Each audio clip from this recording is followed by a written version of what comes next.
This reading is for Libra, Sun, Moon, and Ascendant, and for July 2020, of course. And the first week we have here, the 1st to the 4th, and 4th of July is there on Saturday. So we have the Page of Swords and the Wheel of Fortune. So it's an interesting month, it looks like for you. We have some repeats here, and I like the balance of the mental and feeling levels and physical and spiritual levels as well. So with the Page of Swords, that has to do with studying, being aware of things that you want to learn more about, research projects, things like that. It can be sometimes information being released, like messages that come through other people. It doesn't have to be just on your own. It can be someone else bringing you, information that you needed, or things that you're really interested in, information that you're really interested in. And it's also a very good card for the, the back and forth of new concepts and, discussions that are really interesting. So that looks good for the month, and for this first week to start the month looks good, and especially coupled with the Wheel of Fortune, because that is usually a turning point. This card is one of the, the major arcanas, which is a gateway card, at least the way I read them. So there's, towards the end of the week, or it could be all week long, sometimes that's usually, or sometimes it's often how it works out, but usually with these two cards combined, there's, I would say, to summarize it a bit, there's information that comes through whether you go out and get it on your own or it's brought to you, or both. It's usually both. And then because of that new information, you go in a new direction. It causes a turning point for you in your life for the positive, So notice she has this little, the fuzzy dice around her neck, which to me is like the little the little bit of artwork that reminds us to take a risk and go for what we want. So just to know that your so-called like destiny and fate comes from your free will. It comes from decisions and choices that you make. So exercise your free will and go in the direction that you want. And whether you end up, kind of sideways hanging off, on one side or the other, trying to figure out where you want to go, or you're at the bottom going, oh shoot, this was the wrong way. That doesn't really matter, because they're all learning, experiences. Whenever we've gone in what seems like the wrong direction, later on proves that it was a very valuable lesson.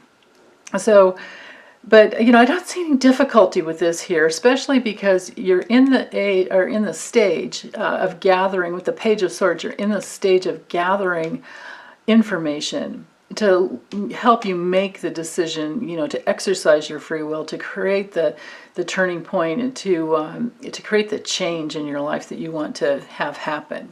So that's very positive for starting out the month. And then especially as we move into the next week, so the 5th through the 11th here, the Star card coupled with the Queen of Swords is fantastic for following your guidance, for navigating towards what you want, towards knowing that it's already created in the spiritual realm. You just need to open to it and kind of give the default to the universe, and of course ask for what you want, give thanks for what you want.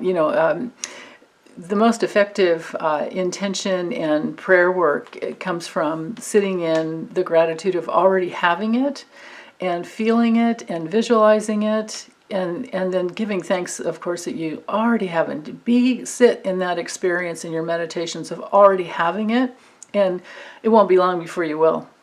Sometimes, the same day, or you'll at least get clearer and further on the path. And so to sit in meditation for, even though these aren't necessarily meditation cards, I'm getting the guidance to tell you that to sit in meditation for 20 minutes a day and, sit in the having it, in the experience of having it, is a wonderful way to manifest. And if you have trouble, feeling into it and staying with it, then your task at that point is to meditate on meditating, to meditate on the focusing in on what it is that you want. And sometimes you have to meditate for a long time to clear out. I mean, I've definitely had to do that, where you're meditating to clear out everything else that is,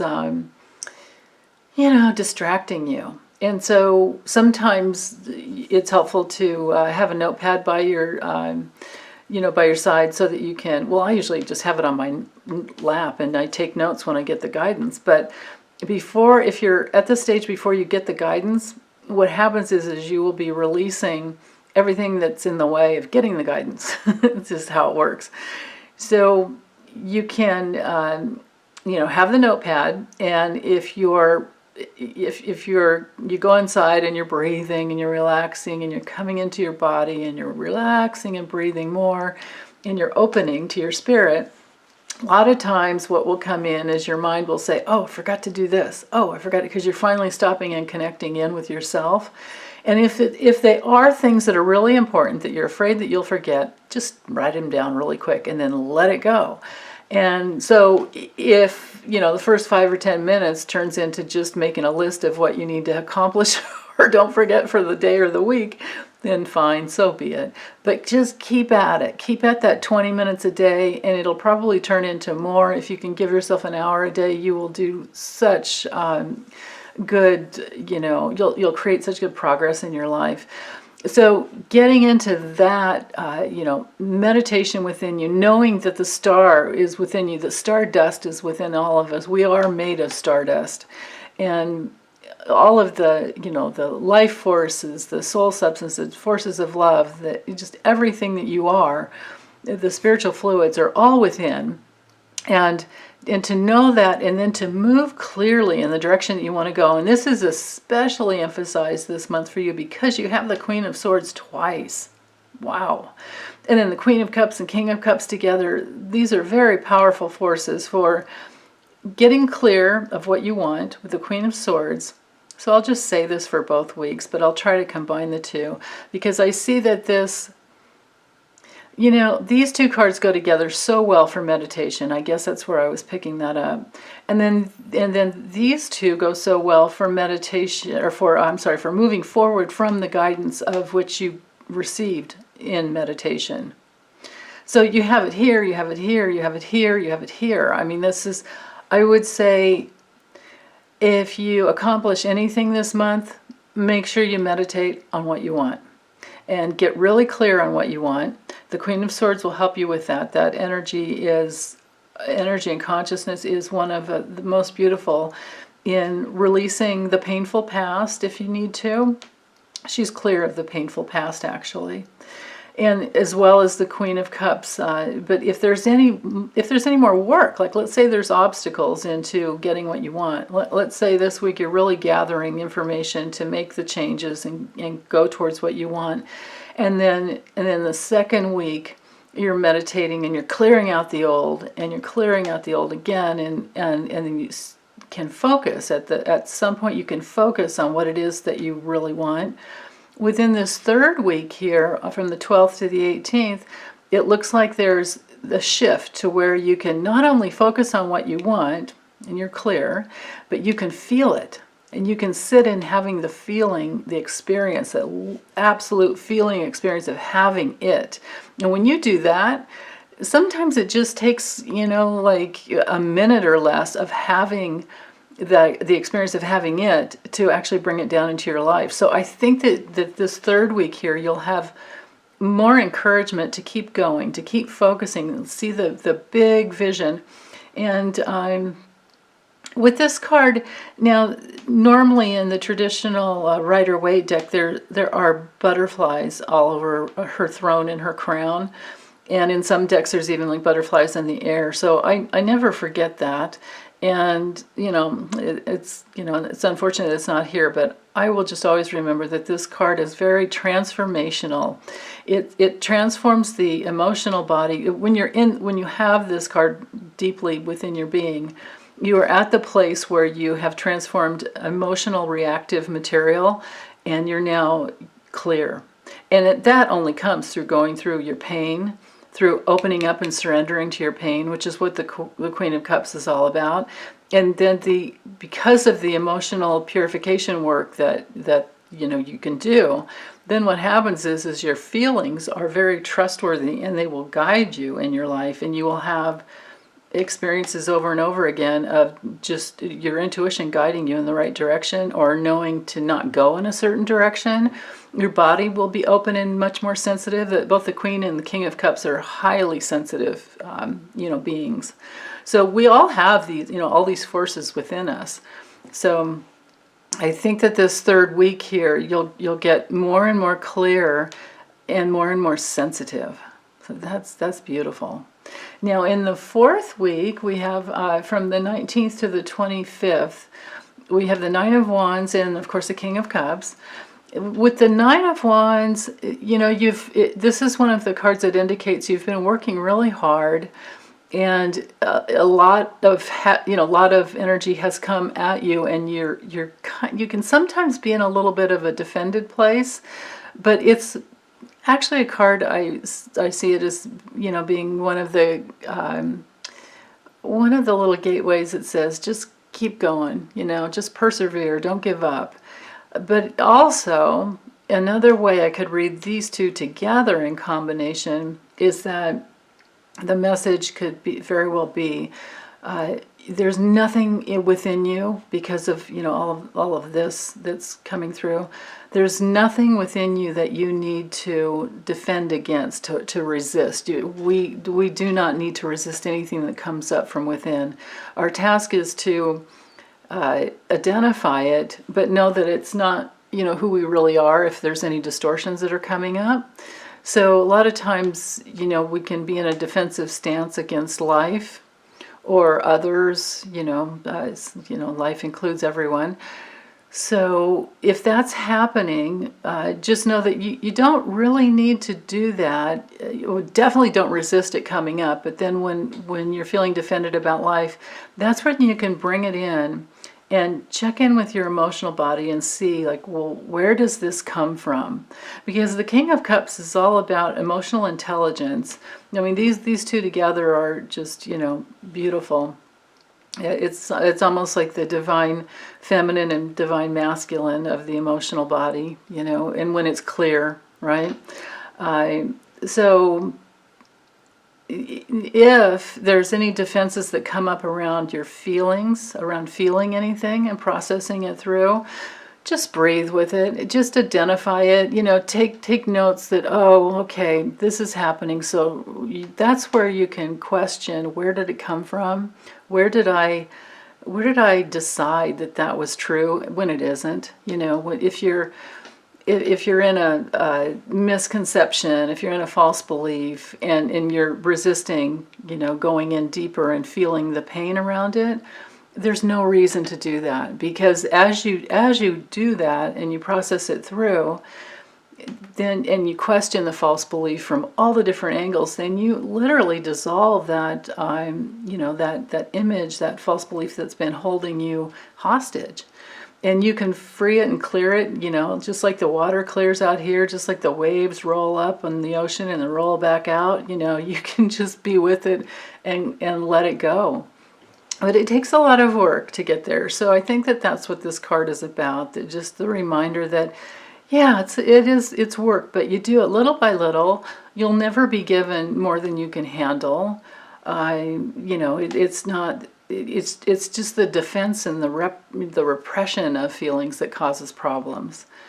So to work with that, any emotionally reactive material that comes up, any false beliefs about your abilities or your worthiness or your lovability, any of those things, just see where maybe you grabbed hold of that false belief, and then try to forgive yourself and anyone else that was involved, and then move forward best you can, right? To the degree that it's clear or not, we'll circle back around. That's just how it works, and it's okay. That's just the way life is.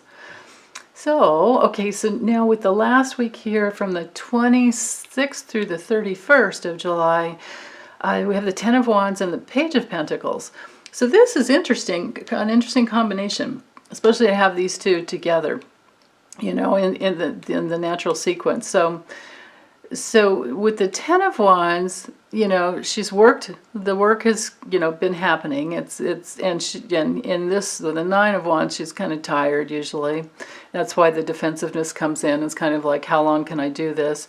Well, but with the Ten of Wands, it's a culmination. Here we have some attainment, and then here we have a culmination. So, you know, keep on doing the work, and then here we've made it over the mountain and we're coming down the other side. And yeah, we're still carrying some baggage and we still have an awful, you know, awful lot to go, but we have support. We can delegate, we can ask for help, you know, and we're almost there. And or you know, or you are there and now it's time that you can let go, you know, because all the tens I read as a completion.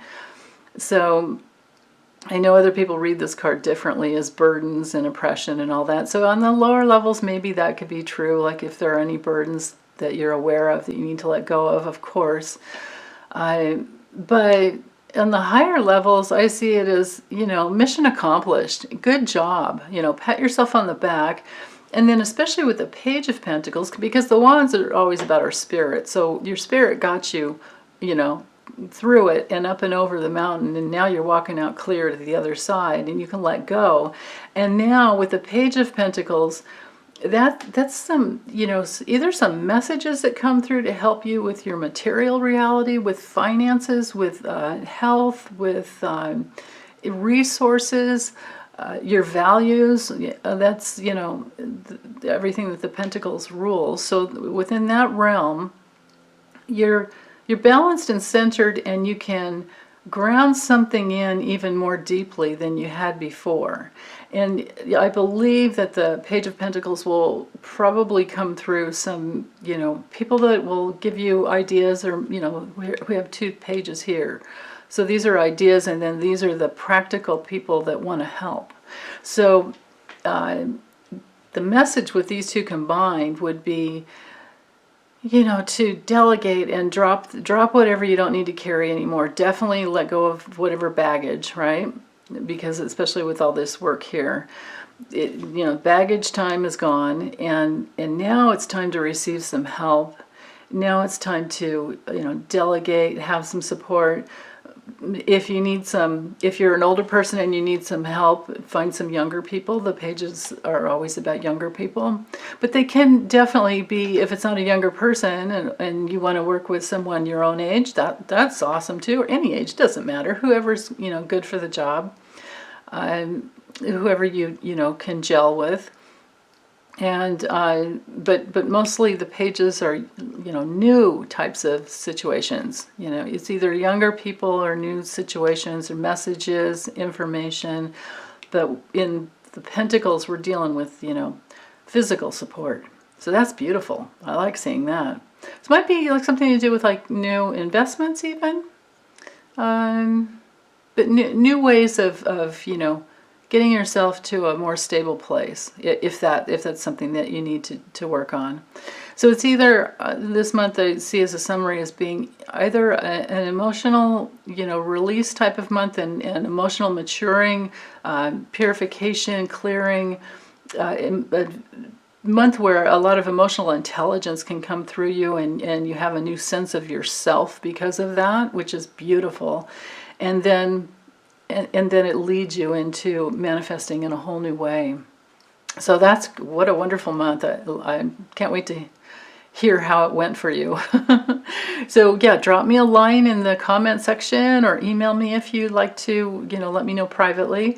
And thank you for subscribing, and be sure to watch your videos for the, you know, moon and your ascendant sign, so that you have a better overall view. And that's it. I'll be back and see you next month, or be with you next month. Okay. Take good care. Bye.